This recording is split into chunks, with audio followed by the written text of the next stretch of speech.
अरे ऐसे तो दुख बहुत एक बाट जिंदगी में। अरे पैसा के मोल बाकी यही जे बुझाता, निर्धन के रोग जानी दी है विधाता। निर्धन के रोग जानी दी है विधाता। अरे ऐसे तो दुख बहुत एक बाट जिंदगी में। अरे पैसा के मोल बाकी यही जे बुझाता, निर्धन के रोग जानी दी है विधाता। निर्धन के रोग जानी दी है विधाता। और देहिया के तोपी कसहूँ भूखिया मिटावे, अखटी के गरीब यापन इज्जत बचावे। और देहिया के तोपी कसहूँ भूखिया मिटावे, अखटी के गरीब यापन इज्जत बचावे।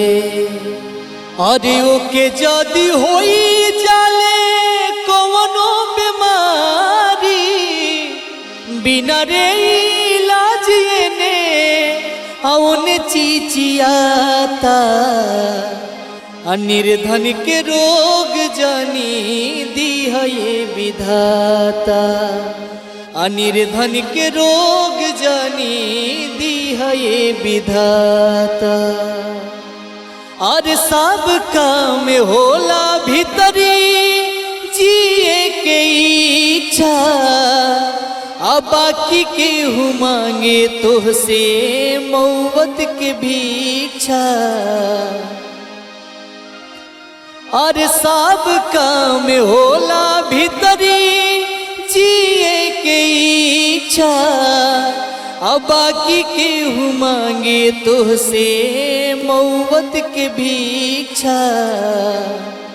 अरे होई के लाचार अब तो तकले मतलबी, अब पैसा के खाती ओकर जाने अब जाता।